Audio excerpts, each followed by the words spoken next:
దేవునికి స్తోత్రం. హల్లెలూయా. దేవుని పరిశుద్ధ నామానికి మహిమ కలుగును గాక. కూడి వచ్చిన మీకందరికీ కూడా ప్రభు నామమున శుభములు తెలియజేస్తున్నాను.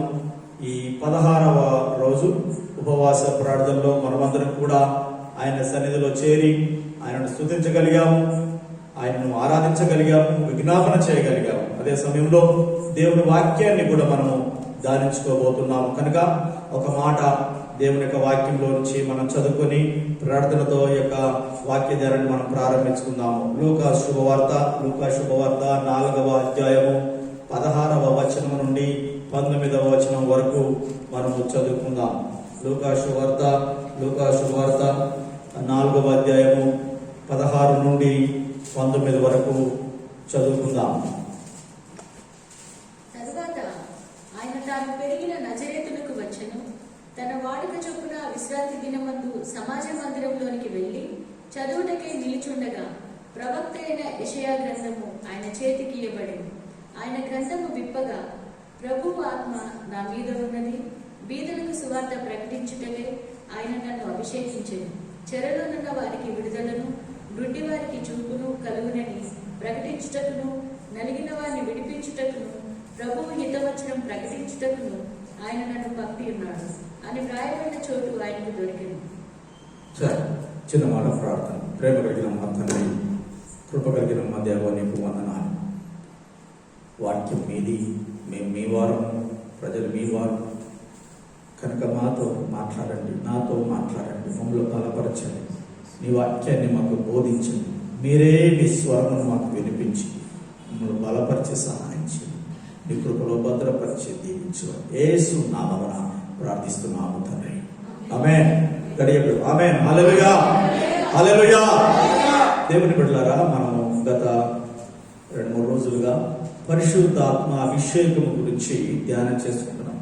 పరిశుద్ధాత్మ యొక్క అభిషేకం యొక్క అవసరత, అభిషేకం ద్వారా కలిగే లాభాలు, అభిషేకం ఎలా పొందుకోవాలి అనే విషయాలను మనము చర్చించుకుంటున్నాం, మనము ధ్యానించుకుంటున్నాం. అందులో భాగంగానే ఈరోజు కూడా అభిషేకము ద్వారా కలిగే కొన్ని ప్రయోజనాలు లేదా అభిషేకము వచ్చిన తర్వాత జరిగే కొన్ని మార్పులు, మనలో కలిగే మార్పులు, మన పనులలో కలిగే మార్పులు, మన ప్రవర్తనలో కలిగే కొన్ని మార్పులు, సూచనలు ఏ విధంగా ఉంటాయి అనేది ఈరోజు ధ్యానంలో మనం తెలుసుకుందాం. నిన్నటి దినాన మరి పరిశుద్ధాత్మను పొందుకోవడం మనం ఎలా పొందుకోవాలి కనిపెట్టి ప్రార్థన చేయడం ద్వారా, అడగడం ద్వారా, తర్వాత దేవుని సేవకులు వచ్చి హస్త నిక్షేపణ చేతులు వచ్చి ప్రార్థన చేయడం ద్వారా, బాప్తిసం పొందిన తర్వాత ఈ విధంగా వివిధ రకాలుగా బైబిల్ గ్రంథంలో అభిషేకం పొందిన వారు ఉన్నారు. కనుక ఆ కారణాలన్నీ కూడా, ఆ విధానాలన్నీ కూడా మనం ధ్యానం చేసి ఈరోజు యేసు ప్రభు నిన్న కూడా యేసు ప్రభు ఏ విధంగా అభిషేకం పొందాడు, యేసు ప్రభు దేవుడై ఉండి కూడా ఆయన అభిషేకం పొందాడు, బాప్తిసం తీసుకున్నాడు, ఆ ఆత్మబలం చేత నడిపించబడ్డాడు. కనుక ఆయనే అభిషేకం పొంది ఆత్మబలం చేత నడిపించబడి పరిచర్య చేశాడంటే మనము మానవులము, సంపూర్ణ మానవులమైన బలహీనమైన మనకి ఇంకెంత అభిషేకం అవసరము పరిచర్య చేయడానికి లేదా ప్రభు కొరకు జీవించడానికి, సాక్షులంగా ఉండడానికి అని మనము నిన్న ధ్యానం చేశాం. ఎందుకంటే దేవుని యొక్క వాక్యంలో అపోస్తలుల కార్యముల గ్రంథం 1వ అధ్యాయం 8వ వచనం అంతకుముందు కూడా మనం చదివాం. అది ఆ పై నుండి మీరు శక్తి పొందుదురు, అప్పుడు ఏం చేస్తారట, మీరు నాకు సాక్షులుగా ఉందరు. ఎక్కడట? యెరూషలేములోను, యూదయలోను, సమరయలోను, భూదిగంతముల వరకు నాకు సాక్షులుగా ఉందరు అన్నాడు. అంటే మనము అన్ని చోట్ల సాక్షులుగా ఉండాలంటే దేవుని శక్తి మనకు ఎంతైనా అవసరం. ఆ అవసరతను మనం గుర్తించి, ఆ అవసరతను మనము గ్రహిస్తే ఆ అభిషేకం యొక్క ప్రాముఖ్యత, ప్రాధాన్యత మనకు అర్థమవుతుంది. ఎప్పుడైతే దాని ప్రాముఖ్యత మనకు అర్థమవుతుందో మనకు ఒక ఆశ కలుగుతుంది. ఎప్పుడైతే మనం ఆశ కలిగి ఉంటామో దేవుడు మనల్ని అభిషేకిస్తాడు. ఆమేన్. హల్లెలూయా. ఇక్కడ యేసు ప్రభు ఆయన ఈ ఉపవాస ప్రార్థన అయిపోయిన తర్వాత వచ్చి, ఉపవాస ప్రార్థన మన మొదటి భాగంలో ఉపవాస ప్రార్థన అయిపోయింది, సాతాను చేత శోధింపబడి ఆత్మబలముతో అతడు తిరిగి రావడం మనం చూస్తున్నాం. ఆత్మబలముతో అతడు 14వ వచనం నిన్న చదివాం మనం. అప్పుడు యేసు ఆత్మబలముతో గలిలయకు తిరిగి వెళ్ళెను. ఆయనను గూర్చిన సమాచారము ఆ ప్రదేశం అంతటా వ్యాపించెను. గలిలయకు వెళ్ళాడు. గలిలయ నుంచి మళ్ళీ ఇప్పుడు ఎక్కడికి వచ్చాడు? నజరేతు అనే ఊరికి వచ్చాడు. ఆయన పెరిగినటువంటి ఆ ఊరికి వచ్చాడు. ఊరికి వచ్చి ఆయన ఎక్కడికి వెళ్ళినా ఎక్కడికి వెళ్ళాడు? ఇప్పుడు ఆయన విశ్రాంతి దినం కనుక సమాజ మందిరంలోకి వెళ్ళాడు. ఆమేన్. హల్లెలూయా. ఆమె ఎక్కడికి వెళ్ళాడు? ఏ ఊరికి వెళ్ళినా యేసు ప్రభు ఎక్కడికి వెళ్తున్నాడు? మందిరానికి వెళ్తున్నాడు, మన భాషలో చర్చికి వెళ్తున్నాడు. ఆయన ఎక్కడికి వెళ్ళినా ఏం చేస్తున్నాడు? సమాజ మందిరానికి వెళ్తున్నాడు. విశ్రాంతి దినం వచ్చిందా? ఊరు పల్లెతో తేడా లేదు, ఆయన సమాజ మందిరానికి వెళ్ళాడు. దీన్ని బట్టి మనకేం అర్థమవుతుంది? యేసు ప్రభు దేవుడై ఉండి ఆయన ఏం చేశాడు? క్రమం తప్పకుండా ఎక్కడికి వెళ్ళినా దేవుని మందిరానికి, దేవుని ఆలయానికి వెళ్ళడం అనేది ఒక అలవాటుగా చేసుకున్నాడు. దేవుని ఆలయానికి వెళ్ళడం అలవాటుగా చేసుకున్నాడు. అక్కడికి వెళ్ళిన తర్వాత అతనికి ఒక గ్రంథం ఇచ్చారు. ఏమిచ్చారు? ఒక గ్రంథం, ఒక పుస్తకం ఇచ్చారు. అందులో నుంచి ఆయన చదవడానికి ఒక లేఖన భాగం ఇచ్చారు. ఎందుకంటే ఇప్పుడు మెయిన్ లైన్ చర్చెస్ లో కూడా ఏ వారం ఏ లేఖన భాగం చదవాలి, ఏ వారం ఏ ప్రసంగం చేయాలని ముందే ఒక ప్లానర్ ఉంటది, ఒక ప్రణాళిక ఉంటది. ఏది పడితే అది ఇష్టం వచ్చినట్టుగా ప్రసంగం చేయడానికి లేదు అక్కడ. ఇక్కడైతే ఏమో ప్రార్థన చేసుకుని ఆత్మ ప్రేరేపణ ద్వారా ఏది దేవుడు ప్రేరేపిస్తే అది మనం చెప్తాం. కానీ వాళ్ళకి అలాగ లేదు, ఒక క్యాలెండర్ ఉంటది. 54 లేదా 52 వారాలకు 52 ప్రసంగాలు సిద్ధపరిచి అది వాళ్ళు దాన్నే చదవాలి, అదే క్రమం పాటించాలి. ఇదే విధంగా ఈ యొక్క సినగోగులో లేదా సమాజ మందిరంలో కూడా ఆ రోజు ఆయన వచ్చినప్పుడు ఏర్పాటు చేయబడినట్టు లేఖన భాగం, ఆయన చదివినప్పుడు ఆయనకు వచ్చిన లేఖన భాగం ఏంటి అంటే ఏంటి చెప్పండి? యెషయా గ్రంథంలో చూడండి. యెషయా గ్రంథం చదివితే మనకు అర్థమవుతుంది. యెషయా గ్రంథంలోని అక్కడ ప్రస్తావించాడు కదా, ఏమన్నాడు అక్కడ? ప్రవక్త అయిన యెషయా గ్రంథము ఆయన చేతికి ఇయ్యబడెను. ఆయన గ్రంథము విప్పగా, యెషయా గ్రంథాన్ని ఇచ్చాడు. గ్రంథాన్ని విప్పగా వచ్చినటువంటి మాట 18, 19 వచనంలో ఉంది. అది యెషయా గ్రంథంలో మనం చదివితే 61వ అధ్యాయము 1, 2 వచనాల్లో ఉన్నటువంటి లేఖన భాగం. యెషయా గ్రంథము 61వ అధ్యాయము 1, 2 వచనం. అది ఇది సేమ్ ఉంటది. అక్కడ కొంచెము కొత్త నిబంధనలో కొంత దేవుని యొక్క కోపము, ఉగ్రతను గురించి తప్పించి ఇక్కడ కొంచెం తగ్గించి రాశారు. చదవండి. ప్రభువైన యెహోవా ఆత్మ నా మీదికి వచ్చి ఉన్నది, దీనులకు సువర్తమానం ప్రకటించుటకు యెహోవా నన్ను అభిషేకించెను. నలిగిన హృదయం గలవారిని దృఢపరచుటకు, చెరలోనున్న వారికి విడుదలను, బంధింపబడిన వారికి విముక్తిని ప్రకటించుటకును, యెహోవా హితవచనమును మన దేవుని ప్రతిదండన దినమును ప్రకటించుటకును, దుఃఖాక్రాంతులందరినీ ఓదార్చుటకును, సియోనులో దుఃఖించు వారికి ఉల్లాస వస్త్రములు ధరింపచేయుటకును, బూడిదకు ప్రతిగా పూదండను, దుఃఖమునకు ప్రతిగా ఆనంద తైలమును, భారభరితమైన ఆత్మకు ప్రతిగా స్తుతి వస్త్రమును వారికి చుట్టకును ఆయన నన్ను పంపి ఉన్నాడు. ఏంటంటే అక్కడ ప్రతిదండన కూడా ఉంది. ఏముంది అక్కడ? ప్రతిదండన అంటే ఏంటి? శిక్ష. దేవుని మాట వినకపోతే పనిష్మెంట్ కూడా ప్రకటించడానికి దేవుడు ఉన్నాడు. అంటే శుభవార్త ప్రకటించడానికి, తర్వాత వార్నింగ్ ఇవ్వడానికి, చెప్పిన మాట వినకపోతే, దేవుని మాట వినకపోతే శిక్ష వస్తుందని చెప్పడానికి దేవుని ఆత్మ చేత నింపబడితే దేవుని ఆత్మ ఏం చెప్తాడంటే మంచి చెడు రెండు. అంటే చెడు అంటే వార్నింగ్ కూడా ఇస్తాడు. నువ్వు మారకపోతే, నువ్వు వినకపోతే ఈ శిక్ష నీ మీదకి వస్తుందని. దేవుని ఆత్మకు మొహమాటం ఏమీ లేదు. అయితే ఇక్కడ ఆ ప్రతిదండన మాత్రం తీసేసి ఇక్కడ ప్రభు చదివినటువంటి మాటల్లో ఏముందంటే, ప్రభు ఆత్మ నా మీద ఉన్నది, బీదలకు మరొకసారి కన్ఫర్మ్ చేసుకుంటున్నాడు. ఇంతకుముందు యేసు ప్రభు అభిషేకం పొందాడు, 3వ అధ్యాయంలో అభిషేకం పొందాడు, శోధించబడ్డాడు, ఇప్పుడు వచ్చాడు. గ్రంథం తీసేసరికి ఏం చేశాడు? ఆయన ఎలాంటి పరిచర్య చేయాలో అక్కడ వివరంగా అర్థమవుతుందా? పరిచర్యగా ప్రారంభించలే, పరిచర్య స్టార్ట్ చేయాలి. ఇంకా ఆయన అభిషేకించబడి, శోధించబడి నజరేతుకు వచ్చాడు, ఆయన సమాజ మందిరానికి వచ్చాడు. వాక్యం చదివితే దేవుడు అతని పరిచర్యను వివరంగా తెలియజేశాడు. ఎలాంటి పరిచర్య యేసు ప్రభు చేయాలో అనేది యెషయా గ్రంథము ద్వారా అతనికి బయలుపరిచాడు. ఆమేన్, హల్లెలూయా.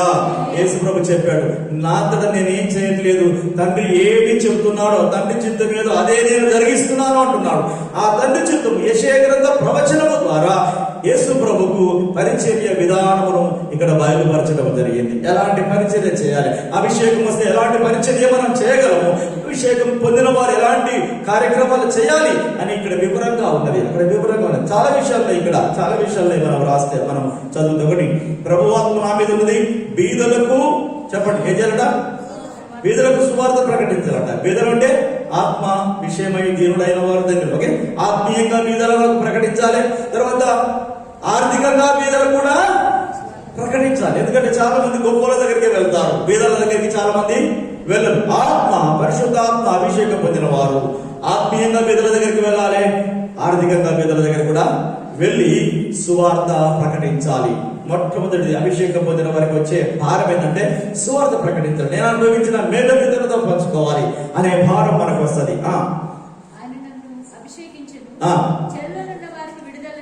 తర్వాత ఏంటంట, సువార్త ప్రకటించుటకు అభిషేకించి చెరలో ఉన్నటువంటి వారికి విడుదలను, గుడ్డి వారికి చూపును. చెరలో ఉంచే వారికి, చెరలో ఉన్న విడుదల అంటే బంధకాలు ఉన్నటువంటి వారికి. చెప్పండి, బంధకాలు ఉన్నటువంటి వారికి. ఎలాంటి బంధకాలు? ఆత్మీయ బంధకాలు, సాధారణ యొక్క బంధకాలు, అదేవిధంగా శారీరకమైన భౌతికమైన బంధకాలు కూడా విడుదల కొరకు మనం ప్రార్థన చేయాలి. పేదలు బంధకాలు ఉన్నాయి కదా, పేదలు జైల్లో ఉన్నప్పుడు ఏంటి? సంఘం అయితే అపసకారం 5వ వచనం చూస్తే, సంఘం అయితే ఆసక్తితో ప్రార్థన చేసినప్పుడు ఏం జరిగింది? చెరసాల పునాదులు కదిలాయి. పేతురు దూతను పంపించి పేతురును క్షేమంగా తీసుకుని వచ్చాడు. కనుక దేవుడు కూడా ఆ భారము, ప్రార్థన చేయడం భారము, బంధకాలు ఉన్నటువంటి వారిని విడిపించిన భారము అభిషేకం ద్వారా మనకు కలుగుతుంది. తర్వాత గుడ్డివారికి చూపు. ఎలాంటి గుడ్డివారు? ఆత్మీయంగా గుడ్డివారు. కొరింథీ పత్రికలో ఉంది కదా, 2వ కొరింథీ కూడా 4:4 అనుకుంటా. చూడండి, ఏంది ఈ యుగ సంబంధమైన దేవత వారికి ఏం చేసిందట? మరి మరణోత్తరులకు గుడ్డితనం కలిగజేసింది. ఏ నేత్రాలకు?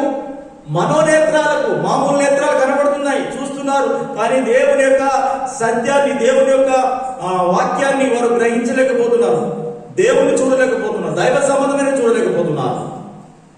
అవునా?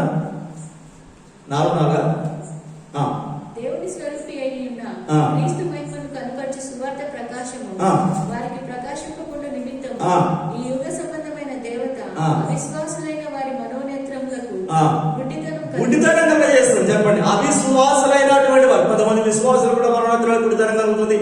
అది ఇక్కడ అవిశ్వాసులకు సాధారణ గుడ్డితనం కలిగజేస్తాడు మనోనేత్రాలకు. అంటే వారి మనసు తెరవడం లేదు, వారి మనసు యేసు ప్రభువును అంగీకరించడం లేదు, యేసు ప్రభువుకు ఆహ్వానం తెప్పడం లేదు. అలాంటి వారి గుడ్డితనమును పోగొట్టడానికి అభిషేకం మన మీదకి వస్తే, అలాంటి గుడ్డితనం వారి పోగొట్టడానికి మనం ప్రయాసపడతాం. ఆమేన్, హల్లెలూయా. వారి కొరకు ప్రార్థన చేస్తాం, వారి విడుదల కొరకు ప్రార్థన చేస్తాం.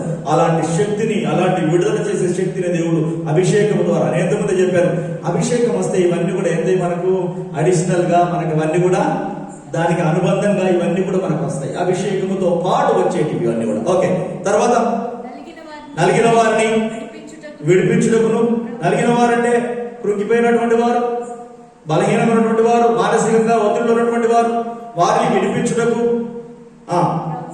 ప్రభువు హితవత్సరము ప్రకటించుటకును ఆయన నన్ను పంపి ఉన్నాడు అని వ్రాయబడిన చోటు ఆయనకు దొరికెను. ఆమేన్, హల్లెలూయా.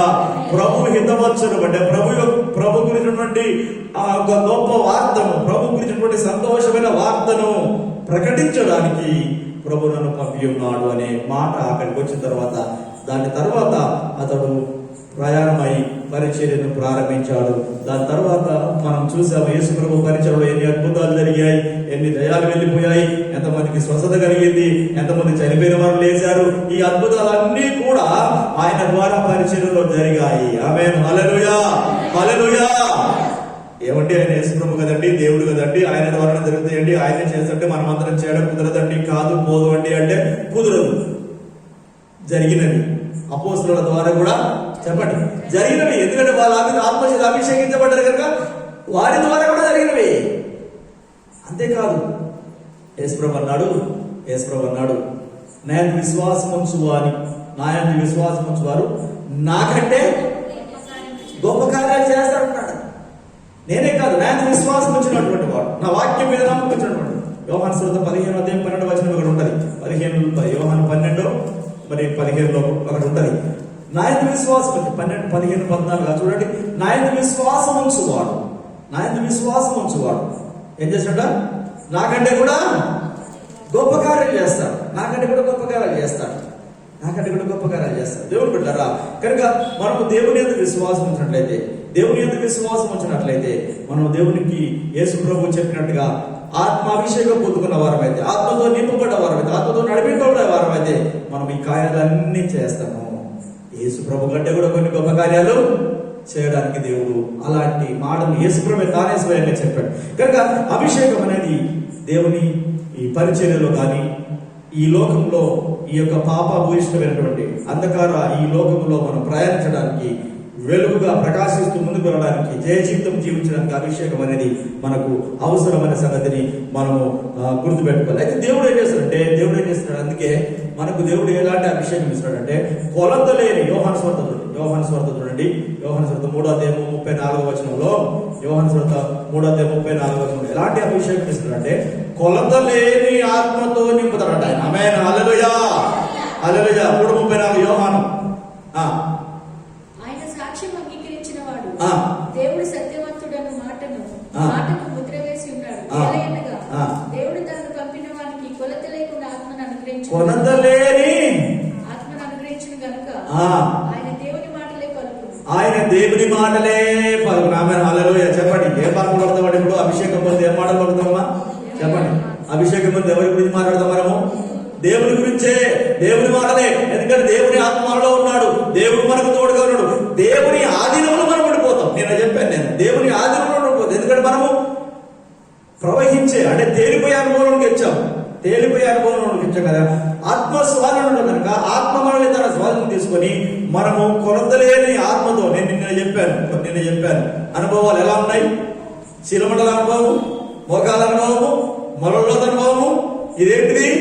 ఇదేంటిది? మునిగిపోయే ఈత ఒకటి అనుభవం. ఇదే కొలత లేని ఆత్మ. ఆమేన్, హల్లెలూయా. ఏమనుభవం చెప్పా? మామూలు అభిషేకం కాదు. ఇదేంటిది? కొలత లేని. ఇప్పుడు నదిలో ఉన్నాయనుకో నీళ్లు, ప్రవాహంలో నీళ్లు కొలుతావా? ఎంత కొలుస్తావు? ఇది కుండలతో మామూలుగా తొట్టిలో ఉంటే, అందులో హౌస్లో ఉంటే కొలుస్తాం మనం. కానీ ఈ ప్రవాహాన్ని మనం కొలవలేము. అందుకే కొలతలేని ఆత్మను దేవుడు మనకిస్తాడట. ఆమేన్, హల్లెలూయా. కొలతలేని ఆత్మ మనలోనికి వచ్చినప్పుడు, ఆత్మ స్వాధీనంలో మనం ఉన్నప్పుడు ఆత్మ మాటలే, ఆత్మ చెప్పిన బోధనే, ఆత్మ చెప్పిన మాటలే, దేవుని మాటలే పలుకుదుము. అనవసరమైన మాటలు, కాకమ్మ కబుర్లు, ముసలమ్మ ముచ్చట్లు మనకు రావు. ఆమేన్, హల్లెలూయా. అవి చేస్తున్నామంటే దేవుని అభిషేకం మనలో చారినంత లేదు. ఉండొచ్చు, ఏ మూలలో ఎంతో కొంత అభిషేకం ఉంది. పరిశుద్ధాత్మ వచ్చి ఎక్కడో ఉన్నాడు మూలకు. ఆయనకు నువ్వు పని చెప్పట్లేదు, ఆయనకు లోపడడం లేదు. కొలతలేని ఆత్మతో మనం నింపబడాలి. అప్పుడు దేవుని మాటలే పలుకుతాం. ఆమేన్, హల్లెలూయా. దేవుడే సర్వస్వం అనుకుంటాం, దేవుడే సమస్తంగా భావిస్తాం. ఆది సంఘములో అలాగే చేశారు. వారు దేవుని హితవచనం ప్రకటించారు, వెళ్ళిపోయారు, సువార్త ప్రకటించారు. ధైర్యంగా చెప్పండి, ఎలాగా? ధైర్యంగా వెళ్ళి ప్రకటించారు. ఆ మాట నేను మీకు జ్ఞాపకం చేస్తాను. ఇంకొక మాట కూడా చదవండి. అపోస్తల కార్యగ్రంథం 38వ అధ్యాయము అపోస్తల కార్యగ్రంథం 10వ అధ్యాయం 10:38. దేవుడు అభిషేకంతో నింపినప్పుడు మనం ఏం చేస్తామంటే దేవుని మాటలు పలకడమే కాకుండా మేలు చేసే ఆత్మను మనకిస్తాడా? దేవుడు నజరేయుడైన యేసును పరిశుద్ధాత్మతోను శక్తితోను అభిషేకించునను నదియే. దేవుడు ఆయనకు తోడై ఉండెను గనుక ఆయన మేలు చేయొచ్చు, అపవాది చేత పీడింపబడిన వారందరినీ స్వస్థపరచుచు సంచరించుచుండెను. నజరేయుడైన యేసును దేవుడు అభిషేకించాడు కనుక ఎవరు తోడున్నారట? దేవుడే అతనికి తోడున్నాడు. ఆమేన్, హల్లెలూయా. యేసు ఎలా సంచరించాడు? మానవుడిగా సంచరించాడు.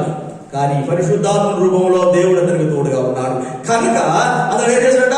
మేలు చేసుకుంటూ వెళ్ళాడు. చెప్పండి, దేవుని అభిషేకం ఉంటే మనం ఏం చేస్తామంటే చెప్పండి, మేలు చేస్తాం. ఆమేన్, హల్లెలూయా. కీడు చేయడానికి మనసు రాదు. ఎందుకంటే లోపల పరిశుద్ధాత్మ ఒప్పుకోడు, కీడు చేయలేడు, అపకారం చేయలేడు. దేవుని మాటనే పలుకుతాము. తర్వాత ఏం చేస్తాం? మనము మేలు చేస్తాం. ఆమేన్, హల్లెలూయా. అందరికీ మేలు చేయాలనుకుంటాం, అందరికీ సహాయం చేయాలనుకుంటాం. ఆ అభిషేకం మనలో ఉంటే, ఆ ఆత్మ మనలో ఉంటే, ఆ పరిశుద్ధాత్మ మనలో ఉంటే మేలు చేసే బుద్ధిని ఇస్తాడు, మేలు చేసే స్వభావాన్ని ఇస్తాడు. మంచిదా కాదా? మేలు చేయాలి. యేసుప్రభువు ఏమన్నాడు? తన బోధనలో కూడా ఏమన్నాడు? మీరు కీడును మేలు చేత, పౌలు అనుకుంటారు, కీడును మేలు చేత చేయించాలట. కీడు చేసిన కీడు చేయడం కాదు, కీడు చేసిన ఏం చేయాలట? మేలు చేయాలట. శత్రువుని ఏం చేయాలట? ప్రేమించాలట. ఇది ఎవరు? క్రైస్తవులు చేసే పని. కానీ అందరూ చేస్తారా? అభిషేకం ఉన్నటువంటి వారు మాత్రమే చేయగలుగుతారు. ఆమేన్, హల్లెలూయా. అభిషేకం ఉన్నటువంటి వారు మాత్రమే క్షమించగలుగుతారు. క్షమించే మనసు మనకు రావాలి. మేలు చేసే శత్రువుకు సహితము మేలు చేసే స్వభావము మనలో రావాలి. యేసయ్య అది చేశాడు. తన శత్రువుని ఏం చేశాడు? శత్రువులు ఏం చేశాడు? క్షమించాడు. ఆమేన్. తండ్రి వీరేం చేస్తున్నారో మీరు ఎరగరు కనుక వీరిని క్షమించండి. ఏ సమయంలో? ఎక్కడుండి? శిలువ మీద ఉండి. ఆమేన్. హల్లెలూయా. రక్తం కారుతుంటే, ప్రాణాలు తీస్తుంటే, అవమానాలు భరిస్తూ క్షమించమని చెప్పాడు. అలాంటి హృదయం, అలాంటి మనస్సు మనకు రావాలంటే ఆ అభిషేకం వల్లనే సాధ్యం. దేవునికి స్తోత్రం. హల్లెలూయా. కానీ దేవుని బిడ్డలారా, అభిషేకం అంటే దేవుని మాటలే పలుకుతా. అభిషేకం అంటే మేలు చేస్తాం. అందరికీ మానవులు, కొంతమంది మనోళ్ళు మన ఏం లేదు. అభిషేకం పొందిన వారికి తన మన ఏం లేదు. మామూలు ఎంత మంచి చూసుకుంటాం, ఎవరు ఎంత చెడ్డలు, అలాంటిది ఏం లేదు. భేదం లేదు. అలా ఉంది అంటే అభిషేకం నీలో లేదు. దేవుని ఆత్మకు నువ్వు స్థానం ఇవ్వడం లేదు. దేవుని నడిపింపు నీలో లేదు. ఎందుకంటే ఆయనలో పక్షపాతం లేదు. మనకు పక్షపాతము ఉండకూడదు. పక్షపాతం ఉండకూడదు. హల్లెలూయా. పక్షపాతం ఉంటే పక్షపాతం వస్తుంది అని చెప్పండి. ఏమొస్తుంది? పక్షపాతం ఉంటే పక్షపాతం వస్తుంది. కనుక పక్షపాతం ఉందంటే పక్షపాతం చూపొద్దు. కానీ దేవుడు మేలు చేస్తూ స్వస్థపరుస్తూ వెళ్ళాడు, బాగు చేస్తూ వెళ్ళాడు. మేలు చేస్తూ వెళ్ళాడు, బాగు చేస్తూ వెళ్ళాడు. అది అభిషేకం ఉన్నటువంటి గొప్పతనం. దేవుని బిడ్డలారా, ఇంకొక మాట కూడా మనము చాలా విషయాలు ఉన్నాయి. కానీ అభిషేకం పొందిన తర్వాత, కొలతలేని ఆత్మను పొందిన తర్వాత దేవుడు మనకు తన జ్ఞానం, ఇంకొక మాట చూడండి, యెషయా గ్రంథము 11వ అధ్యాయం 2వ వచనం. యెషయా గ్రంథము 11వ అధ్యాయం 2వ వచనం. ఇవన్నీ కూడా యేసుక్రీస్తు యొక్క అభిషేకాన్ని గురించినటువంటి ముందుగా చెప్పబడినటువంటి కొన్ని ప్రవచనాలు ఉన్నాయి. తర్వాత ఆయన అభిషేకం పొందిన తర్వాత పలికబడిన మాటలు కూడా ఉన్నాయి. యెషయా గ్రంథం 11వ అధ్యాయం 2వ వచనం చూస్తే, యెహోవా ఆత్మ ఏంటట? జ్ఞాన వివేకములకు ఆధారమగు ఆత్మ.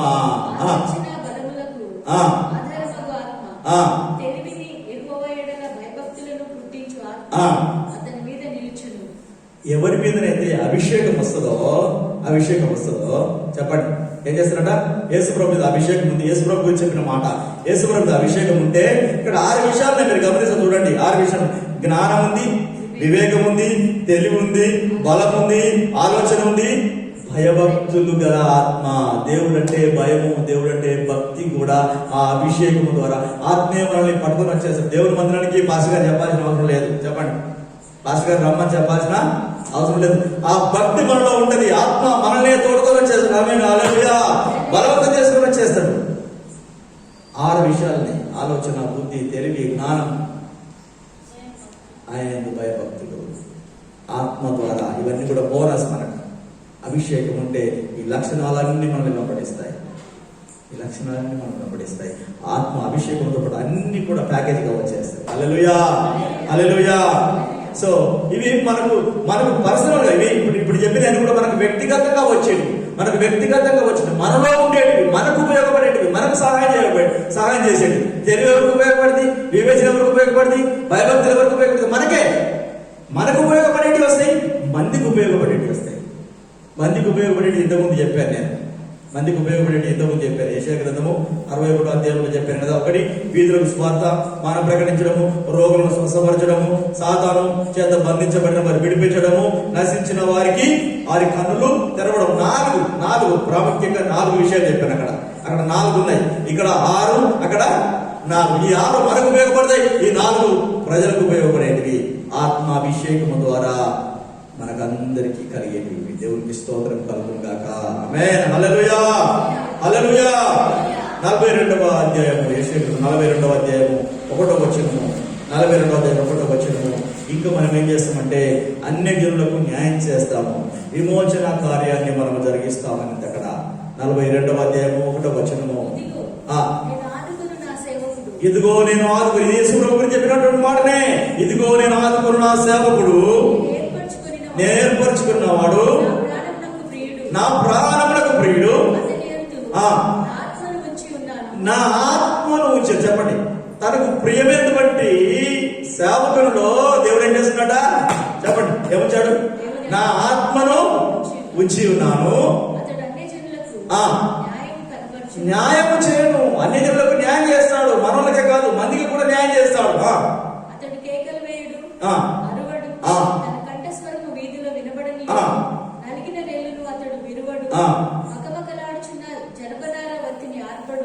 అతడు సత్యము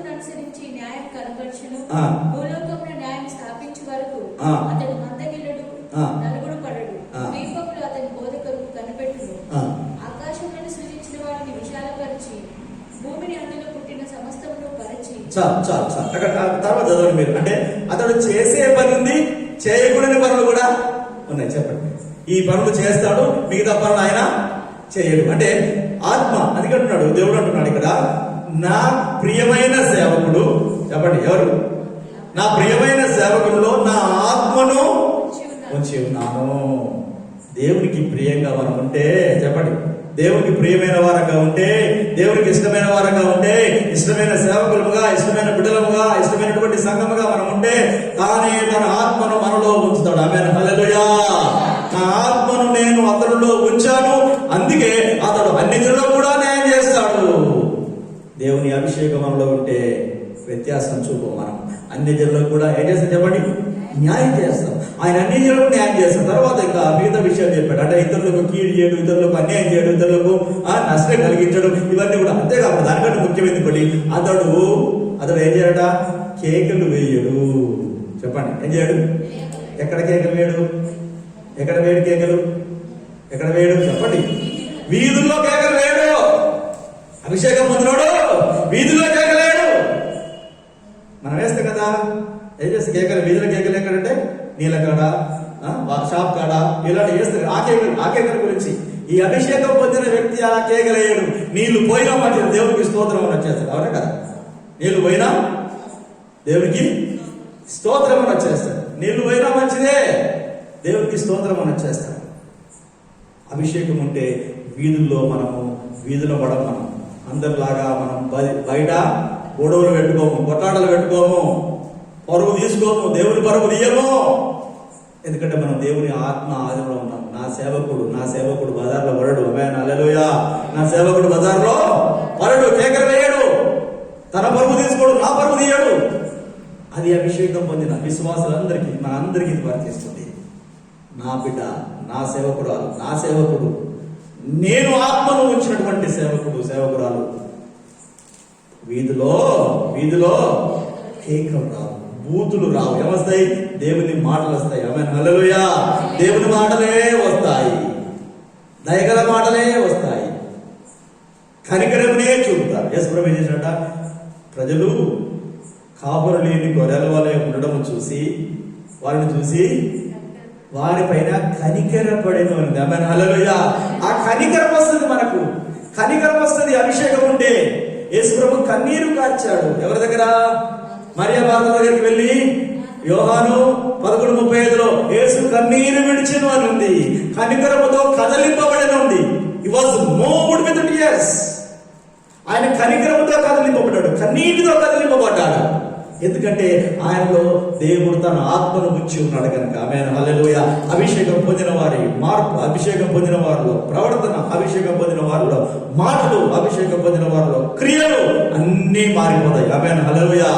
మన క్రియలు మారాలంటే, మన బ్రతుకు మారాలంటే, మన నడక మారాలంటే, మన పరిస్థితి మారాలంటే మనం అభిషేకంతో నింపబడాలి. మామూలు అభిషేకం కాదు, కొంచెం కాదు, శీలమండలము అభిషేకం కాదు, మోకాల అనుభవం కాదు, మరో అనుభవం కాదు, మునిగి తేలాడే అనుభవం, కొలతలేని ఆత్మతో మనము నింపబడాలి. ఆమేన్, హల్లెలూయా. ఏమండి, ఏ ఆత్మ కావాలి మనకు? కొలతలేని ఆత్మతో నింపబడితే యేసు ప్రభు చెప్పినట్టుగా నాకంటే గొప్ప కార్యాలు చేస్తారు. ఆమేన్, హల్లెలూయా. దేవుని మాటలే వస్తాయి. చూడండి, అపోస్తల కార్యక్రమంలో ఆది అపోస్తలుడు, తర్వాత సంఘము చూడండి ఎలా చేశారు. అపోస్తల కార్యక్రమం 4వ అధ్యాయము 13వ వచనం చూడండి. అపోస్తల కార్యం ఒక 4-5 విషయాలు చెప్పి నేను ముగింపులోకి వస్తాను. అపోస్తల కార్యక్రమము 4వ అధ్యాయం 13వ వచనం చదవండి. పేతురు యోహానుల ధైర్యమును చూచి వారు విద్య లేని పామరులని గ్రహించి ఆశ్చర్యపడి వారు యేసుతో కూడా ఉండిన వారిని గుర్తెరిగిరి. చెప్పండి, ఇప్పుడు ఇంతకుముందు పేదలు ఏమన్నా, అంతకుముందే చెప్పాను మీకు ఈ మాటలు కూడా. పేదలు ఇంతకుముందు ఏమన్నాడు? యేసు ప్రభువును పట్టుకున్నప్పుడు, బంధించినప్పుడు ఏం చేశాడు? 3 సార్లు ఏం చేశాడు? బొంకాడు. అసలు యేసు ప్రభు అంటే నాకు తెలియదు, యేసు ప్రభు ఎవరో తెలియదు, నేను అసలు చూడలేదు అన్నటువంటి వ్యక్తి, 3 సార్లు బొంకిన వ్యక్తి అభిషేకం పొందిన తర్వాత ఇప్పుడు ఏమంటున్నాడు? ఆయన ధైర్యముతో బోధిస్తున్నాడు. అంతకు ముందు కూడా మనము 2వ అధ్యాయంలో అతను బోధించాడు, 2వ అధ్యాయంలో సాక్ష్యం ఇచ్చాడు. అది నేను తర్వాత చెప్తాను. ఇక్కడ 4వ అధ్యాయంలో 13వ వచనంలో అక్కడ ఉన్నటువంటి వారందరూ కూడా వారి ధైర్యమును చూసి అరే వీళ్ళు చదువు లేదు, ఏం లేదు, చదువుకున్నారంటే ధైర్యంగా మాట్లాడుతున్నాడు. అదే వీళ్ళు చదువు లేదు, ఏమి లేదు, ఎందుకు ఇంత ధైర్యంగా వీళ్ళు మాట్లాడగలుగుతున్నారు? ఎందుకు ఇలా ధైర్యం? ఎక్కడ ఈ ధైర్యం ఎక్కడ? What is the secret of their courage? వారి ధైర్యానికి రహస్యం ఏంటి అంటే వాళ్ళకి అర్థమైంది ఏంటంటే, వాళ్ళకి సగం అర్థమైంది, సగమే అర్థమైంది వాళ్ళకి. ఏంటంటే ఓ వీళ్ళు యేసు ప్రభుతో ఉన్నారు, ఒకటి ఏంటిది, అది సగమే. యేసు ప్రభుతో ఉన్నారు వాస్తవమే, కానీ అది సగమే. దానికంటే దాని తర్వాత ఏం చేశారు వాళ్ళు? అభిషేకం పొందారు. ఆమేన్, హల్లెలూయా, హల్లెలూయా. యేసు ప్రభుతో ఉండడం సగం వాస్తవము, కానీ అభిషేకం పొందడం అనేది పూర్తి వాస్తవము. ఆ సంగతి వాళ్ళకి తెలియదు. యేసు ప్రభుతో ఉంటేనే ఇంత ధైర్యం వచ్చిందంటే వాళ్ళ ఆలోచన, ఇంకా అభిషేకం పొందితే ఎంత ధైర్యం వస్తుంది? వాళ్ళ మాటలకు వారు ఆశ్చర్యపడింది. దేవుని బిడ్డలారా, మనం అభిషేకం పొందితే మనల్ని చూసిన వారు మనల్ని చూసి ఆశ్చర్యపోతారు. మన ప్రవర్తన, మన మాటలు, మన క్రియలు, మన చూపులు చూసి ఏం చేస్తారు? వాళ్ళు ముక్కు మీద ఏలేసుకుంటారు. అయ్యో ఇంత మారిందా, ఈయన ఇంత మారిందా, ఈయన ఇంత మారాడా, ఎలా మారాడు, ఎలా సాధ్యం అని ఆశ్చర్యపోతారు. అది అభిషేకంలో ఉన్నటువంటి మహిమ. ఆమేన్, హల్లెలూయా. అది అభిషేకంలో ఉన్నటువంటి గొప్పతనం. కనుక ఆ మాట 33వ వచనం చదవండి. 33వ వచనం, ధైర్యం వస్తుంది, బలం వస్తుంది, దేవుని కృప కూడా మనకు తోడుగా ఉంటుంది. చూడండి 33.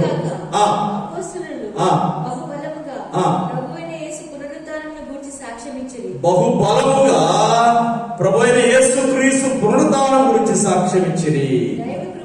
దైవ కృప అందరి ఎడల అధికముగా ఉంది. చెప్పండి ఏమొచ్చింది? చెప్పండి, దేవుని కృప వారి పట్ల అధికముగా ఉన్నది.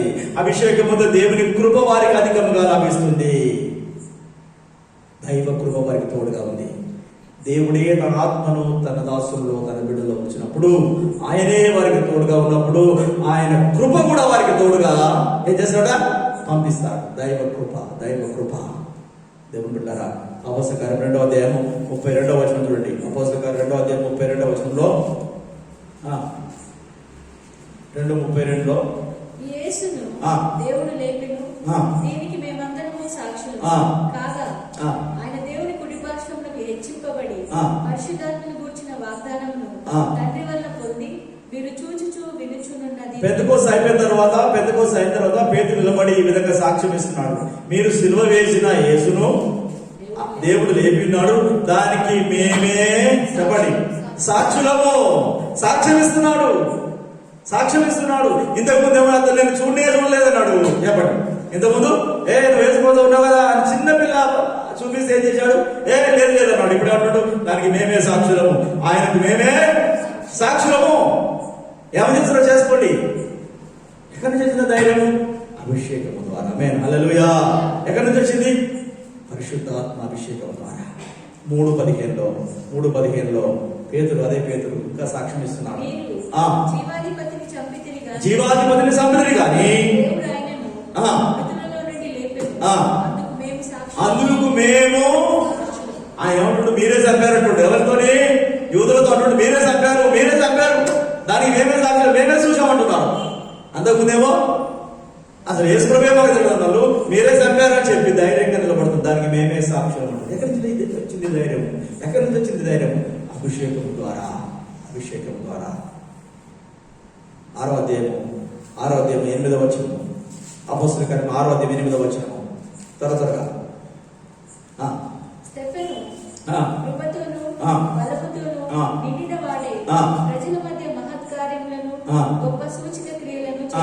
ఏం చేస్తున్నాడు? దేనితో నింపబడ్డాడు? బలముతోను కృపతోను నిండిన వాడై ప్రజల మధ్య మహత్కారం. నేను ఇంతకుముందు కూడా చెప్పాను. హతసాక్షి అయ్యాడు. ప్రభు కొరకు ప్రకటించి ఎవరు ఏం పని చేశాడైనా భోజనం వడ్డించే వ్యక్తి ఆ 7 మందిలో ఒకడైనా ఈయన ఏం చేశాడట? కృపతోను బలముతోను నిండిన వాడై. ఇదన్నీ కూడా అభిషేకం ద్వారా కలిగింది. అంతకుముందే కూడా ఆయన అభిషేకం పొందాడు. అభిషేకం పొందిన గుంపులో ఉన్నాడు కనుక కృపతో దేవుని శక్తితో నింపబడిన వాడై ధైర్యంగా ప్రజలకు సువార్త ప్రకటించాడు. అద్భుత కార్యాలు, ఆశ్చర్య కార్యాలు చేశాడు. 8వ అధ్యాయము అపోస్తల 8వ అధ్యాయము 4-5 వచనాలు చూడండి. అక్కడ ఫిలిప్పు తర్వాత విశ్వాసులు కూడా ఉన్నారు. ఫిలిప్పు ఉన్నాడు, విశ్వాసులు ఉన్నారు. వాళ్ళు ఏం చేశారో చూద్దాం. చెదిరిపోయిన వారందరూ సువార్త వాక్యమును ప్రకటించుచు సంచారం సంచారం చేసి ఎక్కడికి వెళ్ళింది అక్కడికి విశ్వాసులు యెరూషలేములో సంఘములో శ్రమ వచ్చినప్పుడు అందరూ చెదిరిపోయారు. అయితే వీళ్ళు చెదిరిపోయిన వారు ఊరికే లేరు, ఎక్కడో దాక్కోలు లేరు. ఇప్పుడు యేసుప్రభు పునరుద్ధరణ చనిపోయిన తర్వాత సమాధి చేసిన తర్వాత శిష్యులంతా ఎక్కడ పోయి ఉన్నారో తెలుసా? ఎక్కడున్నారు? ఒక గదిలో ఉండి తలుపులు వేసుకొని తాళాలు వేసుకొని లోపల దిక్కు తలుపులు వేసుకొని తాళాలు వేసుకొని సందులోకి వెళ్ళి చూస్తున్నారు. సందులోకి వెళ్ళి వస్తే డోర్ కొడితే మన సందులోకి వెళ్ళి చూస్తే కదా ఎవరు వచ్చిన సందులోకి వెళ్ళి అలా చూసే రకాలు వీళ్ళు సందులోకి వెళ్ళి చూశారు. ఇలా కుదరదని డోర్ తీయరని యేసుప్రభు ఏం చేశాడు? యేసుప్రభు వచ్చి డోర్ కొట్టి తీసేవాళ్ళు కదా వాళ్ళు. అదే కదా, ఎందుకంటే నమ్మట్లేదు వాళ్ళు. పునరుద్ధరణ సంగతి వాళ్ళే నమ్మట్లేదు.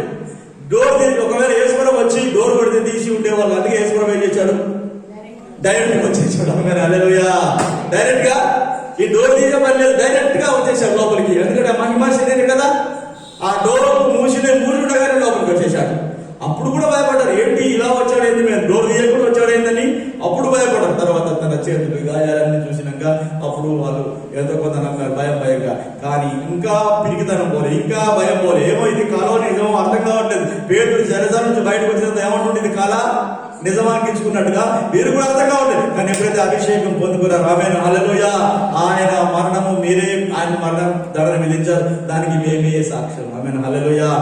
చెదిరిపోయిన విశ్వాసులు ఒక దిక్కేమో ఆస్తులన్నీ పోయింది. చెదిరిపోవడం అంటే ఏంటిది? యెరూషలేములో ఉన్నాయని వదిలేసేసి కట్టుబట్టలతో బయటకు వెళ్తున్నారు. కట్టుబట్టలతో వెళ్ళటోళ్ళు నేను ఎలా బతకాలి, ఏడ తినాలి, పూట ఏడ గడవాలని ఆలోచించాలి. కానీ దాని గురించి ఆలోచించాలి. వాళ్ళ ఆలోచన ఏంటిది చెప్పండి? సువార్త ప్రకటిస్తున్నారు. తినడం తర్వాత ముందు దేవుడి నీతిని, దేవుడి రాజ్యాన్ని వెతకాలనుకున్నారేమో. అభిషేకం ఉంటే దేవుని నీతిని, దేవుడి రాజ్యాన్ని మొదలు వెతుకుతాం మనం. దేవుని పని చేస్తున్నారు, సువార్త ప్రకటిస్తున్నారు. వాళ్ళ గురించి ఆలోచించలేదు, సువార్త ప్రకటిస్తున్నారు. తర్వాత ఫిలిప్పు, ఆ 7 మందిలో ఒకడైన ఫిలిప్పు సమరయకు వెళ్ళి అక్కడ అతడు కూడా 5వ వచనం ఫిలిప్పు సమరయ పట్టణం వరకును వెళ్ళి క్రీస్తును వారికి ప్రకటించుచుండెను. జనసమూహములు విని ఫిలిప్పు చేసిన సూచక క్రియలను చూచినందున అతడు చెప్పిన మాటలందు ఏక మనసుతో లక్ష్యముంచగా అనేకులను పట్టిన అపవిత్రాత్మలు పెద్ద పోయినాయి. అతని వాక్యం ఉంటే సువార్త ప్రకటిస్తుంటే ఇతడు సేవకుడు కాదు. అర్థమవుతుందా? ఫిలిప్పు సేవకుడు కాదు, భోజనం పంచిపెట్టే వ్యక్తి. స్టెఫెను సేవకుడు కాదు, భోజనం పంచిపెట్టే వ్యక్తి. కానీ వారిలో పరిశుద్ధాత్ముడు. ఆమేన్ హల్లెలూయా. వారిలో అభిషేకం ఉంది. ఆమేన్. వారిలో ధైర్యం ఉంది. వారు వెళ్ళి దేవుని మాటలు చెప్తే అద్భుత కార్యాలు జరుగుతున్నాయి. స్టెఫెను దగ్గర అద్భుత కార్యాలు జరిగినాయి, ఫిలిప్పు దగ్గర అద్భుత కార్యాలు జరిగినాయి, దయాలు వెళ్ళిపోయినాయి. దాన్ని చూసి అనేకులు నమ్మారు. ఆమేన్ హల్లెలూయా. సువార్త చేయడానికి, సేవ చేయడానికి సేవకులు మాత్రమే కాదు, అభిషేకం పొందిన ప్రతి ఒక్కరికి బాధ్యత ఉంటుంది. అభిషేకం పొందిన ప్రతి ఒక్కరు కూడా ఆగకుండా సువార్త ప్రకటిస్తారు. ఎవరు చెప్పిన వినకుండా దేవుని పని చేస్తారు. అభిషేకం లేకనే మనకు ఆ భారం లేదు. అభిషేకం లేకపోతే నీరసించిపోతాం. అభిషేకం లేకపోతే మనకు ఆసక్తి ఉండదు, సేవ మీద ఉండదు, అసలు బతుకు మీదనే కొంతమందికి ఆసక్తి ఉండదు. ఏంటి ఏ ప్రార్థన, ఊరికే ప్రార్థన అంటారు. ఎందుకు? అభిషేకం లేదు, ఆసక్తి లేదు. అభిషేకం కొరకు మనం ప్రార్థన చేయాలి.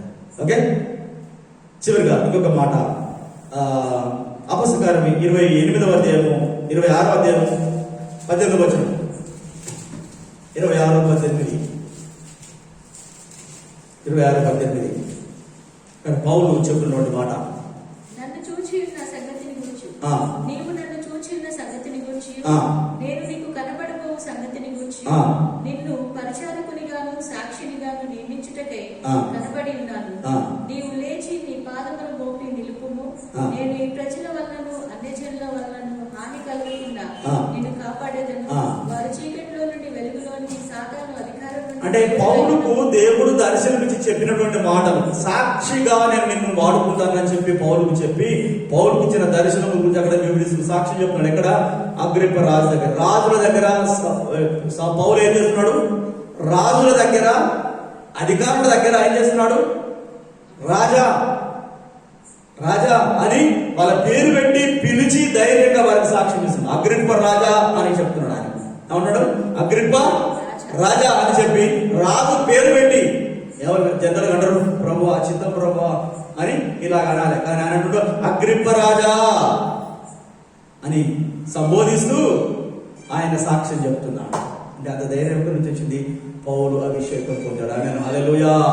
పౌలు అభిషేకించబడ్డాడు. 9వ అధ్యాయంలో మీరు చూస్తే అన్నీ వచ్చి అతని మీద చేతుల నుంచి ప్రార్థన చేసినప్పుడు అతడు అభిషేకించబడ్డాడు. ఆ ధైర్యం వస్తుంది. ఎందుకంటే దేవుడు ఇంకో మాట తిమోతి పత్రిక 2వ తిమోతి పత్రిక 1వ అధ్యాయం 7వ వచనంలో దేవుడు మనకి ఇచ్చినటువంటి ఆత్మ పిరికితనం కలిగిన ఆత్మ కాదట. ఎంతట పిరికితనం కలిగిన ఆత్మను ఇవ్వలేదు. పరిశుద్ధాత్మ ద్వారా పరిశుద్ధాత్మ వస్తే మనకు పిరికితనం ఉండదు. ఇందాక చూసాం ధైర్యంతో పేతురు సాక్ష్యం ఇస్తున్నాడు. 2 తిమోతి 1:7లో శక్తియు ప్రేమయు ఇంద్రియ నిగ్రహం గల ఆత్మనే ఇచ్చాను, కానీ పిరికితనం గల ఆత్మను ఇవ్వలేదు. చెప్పండి, ఏమాత్మ ఇవ్వలేదు మనకు? పిరికితనం గల ఆత్మ ఇవ్వలేదు, దేవుడు ఇవ్వలేదు. మనమే తెచ్చుకున్నాం. ఏం చేస్తున్నాం? మనమే తెచ్చుకున్నాం. మన దగ్గర పిరికితనం గల ఆత్మ ఉందంటే దేవుడు ఇచ్చింది కాదు. ఎవరిచ్చారు? సాతానుడు ఇచ్చింది. చెప్పండి, ఎవరిచ్చింది? సాతానుడు ఇచ్చిందే. దేవుని ఆత్మలో పిరికితనం లేదు.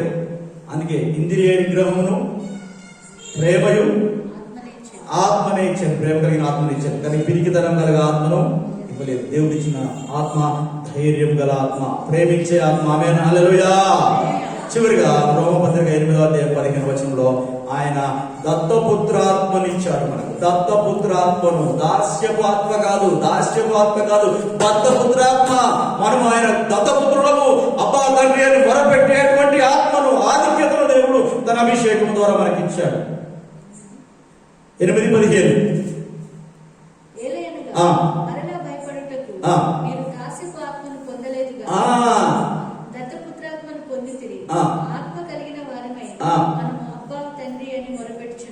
తండ్రి దేవుణ్ణి మనం డైరెక్ట్ గా పిలిచే భాగ్యాన్ని దేవుడు మనకి ఇచ్చాడు. కనుక మనకు ఉన్నటువంటి ఆత్మ ఎలాంటి ఆత్మ? దాస్యపు ఆత్మ కాదు. మనము దత్తపుత్ర ఆత్మను మనం పొందుకున్నాం. మన తండ్రిని, మన దేవుణ్ణి అబ్బా తండ్రి అని పిలిచే భాగ్యాన్ని దేవుడు మనకి ఇచ్చాడు. కనుక మనం ఏం చేయాలి? దేవుడిని అడగాలి. మన తండ్రిని ఏం చేయాలి? అడగాలి. పరిశుద్ధాత్మ ఎలా పొందుకుంటామట? తను అడుగువానికి లూకాసు నేను చదివాను కదా, లూకా 11 అందులో 3:13లో. సో తను అడుగువానికి దేవుడు నిశ్చయముగా పరిశుద్ధాత్మను అనుగ్రహించును. మనకు దత్తపుత్రాత్మ ఉంది కనుక ఆ దత్తపుత్రాత్మలో తండ్రి అబ్బా అని మనము దేవుడిని అడుగుదాం, పరిశుద్ధాత్మను పొందుకుందాం. ప్రార్థన చేసుకుందాం. తలలో వంచండి, ప్రభు సన్నిధిలో తలలో వంచండి, ప్రార్థన చేసుకుని దేవుని బిడ్డారా, దేవుని యొక్క వాక్యం మనం విన్నాం. యేసు ప్రభువును దేవుడు అభిషేకించాడు. దేవుడు తన ఆత్మను యేసు ప్రభులో ఉంచాడు. దేవుడు అతనికి తోడుగా ఉన్నాడు. అతడు గొప్ప కార్యాలు చేశాడు. అతడు మాదిరిగా ఉన్నాడు. ఆయన ద్వారా గొప్ప కార్యాలు జరిగాయి. ఆయన బంధింపబడిన వారిని విడిపించాడు, మరణించిన వారిని లేపాడు. ఆయన ఎన్నో గొప్ప కార్యాలు చేశాడు. ఆయన అభిషేకం పొందుకుంటే పేతురులాగా, ఆది క్రైస్తవులాగా, ఆది అపోస్తులులాగా మనం కూడా ధైర్యంగా పరిచర్య చేయగలము. మనం కూడా ధైర్యంగా యేసుక్రీస్తు గురించి ప్రకటించగలము. మనం ధైర్యంగా ఈ లోకముల ముందుకు కొనసాగగలము. కనుక దేవుని బిడ్డలారా, కొలత లేని ఆత్మతో నింపమని ప్రభువుని అడుగుదాం. కొలత లేని ఆత్మ నాకు కావాలయ్యా, కొలత లేని ఆత్మతో నింపయ్యా. నేను మునిగి తేలాడాలయ్యా, నాకు కొలత లేని ఆత్మతో నింపు ప్రభువా అని ప్రభువుని అడుగుదాం. దేవుని బిడ్డలారా, దేవుని అభిషేకం వస్తే, దేవుని ఆత్మ వస్తే పిరికితనం మన నుంచి వెళ్ళిపోతుంది, పిరికితనం మన నుంచి దూరం అయిపోతుంది, ధైర్యం కలిగిన ఆత్మ ఇస్తాడు, దత్తపుత్ర ఆత్మ ఇస్తాడు. ఆయన కొలత లేని ఆత్మతో మనం నింపమని అడుగుదాం. ఆయన మనలోనికి వస్తే మనము దేవుని మాటలే పలుకుతాము. ఆయన మనలోనికి వస్తే మనము దేవుని మాటలే పలుకుతాము. ఆయన మనలోనికి వస్తే మనం మేలే చేస్తాము. ఆయన మనలోనికి వస్తే మనము దయనే చూపుతాము. అలాంటి దయగల ఆత్మ, అలాంటి మేలు చేసే ఆత్మ, అలాంటి కృప చూపే ఆత్మ, అలాంటి ధైర్యం కలిగించే ఆత్మ, అలాంటి మంచి అభిషేకమును మనం పొందుకుందాం. ప్రభుని అడుగుదాం. ప్రభా, పిరికితనం గల ఆత్మ నాకు ఇవ్వలేదు ప్రభా, ధైర్యం గల ఆత్మనిచ్చావయ్యా, దత్తపుత్ర ఆత్మనిచ్చావయ్యా. అబ్బా తండ్రి అని మొరపెడుతున్నానయ్యా, నన్ను నీ ఆత్మతో నింపండి, నీ అభిషేకంతో నింపండి ప్రభా. ఆయన నీ శక్తితో నింపండి, నీ బలంతో నింపండి, నీ కృపతో నింపండి అయ్యా. పరిశుద్ధాత్ముడు నీలో ఉంటే దేవుడు నీకు తోడుగా ఉంటాడు. దేవుని సన్నిధి నిరంతరం మీకు తోడుగా ఉంటుంది. దేవుని కృప నిరంతరం మీకు తోడుగా ఉంటుంది. దేవుని కాపుదల నిరంతరం మీకు తోడుగా ఉంటుంది. దేవుని సన్నిధి నీ పైన ఉంటుంది. దేవుని బిడ్డారా, దేవుని నడిపింపు నీకు తోడుగా ఉంటుంది. ఆ అభిషేకం మనం అడుగుదాం. ప్రభా, నీ అభిషేకం నాకు కావాలి, నీ అభిషేకం నాకు కావాలయ్యా, నీ అభిషేకం నాకు కావాలి అని ప్రభుని అడుగుదాం. తండ్రి స్తోత్రాలు చెల్లిస్తున్నాం. యేసయ్యా మీకు వందనాలు, యేసయ్యా మీకు వందనాలయ్యా, వందనాలు యేసయ్యా. యేసు ప్రభు అంటున్నాడు, నా ఆత్మ లేనివాడు నా వాడు కాదు. నువ్వు ప్రభువానిగా ఉండడానికి ఇష్టం లేదా? ప్రభువానిగా ఉంటావా? ప్రభుదానిగా ఉంటావా? ప్రభు ఆత్మ లేనట్టయితే ప్రకృతి సంబంధమైనటువంటి స్వభావం కలిగిన వారమే మనం. దేవుని ఆత్మ స్వభావంతో ముందుకు వెళ్దాం, జయ జీవితం జీవించుదాం, ధైర్యంగా ముందుకు వెళ్దాం. ప్రభుని అడుగుదాం, ప్రభా నీ అభిషేకం నాకు కావాలి. అడగండి, ప్రభుని అడగండి, ప్రభా నీ అభిషేకం నాకు కావాలి, నీ ఆత్మాభిషేకం నాకు కావాలి, నన్ను అభిషేకించు, నన్ను అభిషేకించు, నన్ను అభిషేకించయ్యా అని ప్రభుని అడుగుదాం. హల్లెలూయా. ఆశ కలిగిన ప్రాణము తృప్తిపరిచే దేవుడు ఆయన, ఆశ కలిగిన ప్రాణము తృప్తిపరిచే దేవుడు ఆయన. నేను ఆశీర్వదిస్తాడు, నేను ఆశీర్వదిస్తాడు దేవుడు బిడ్డ, ఆశీర్వదిస్తాడు. ప్రభుని అడగండి, ప్రభుని అడగండి.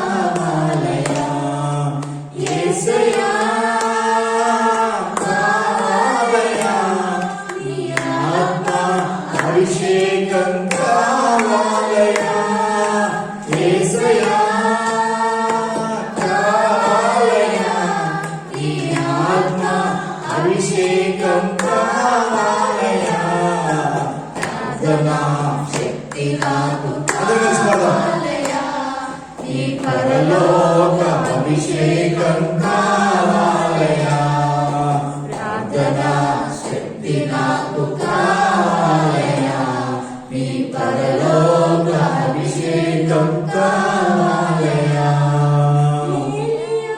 ప్రార్థింపగ పొందిన శక్తి నేను ప్రార్థింపగ దయచేయుమా. ప్రార్థింపగ పొందిన శక్తి నేను ప్రార్థింపగ దయచేయుమా.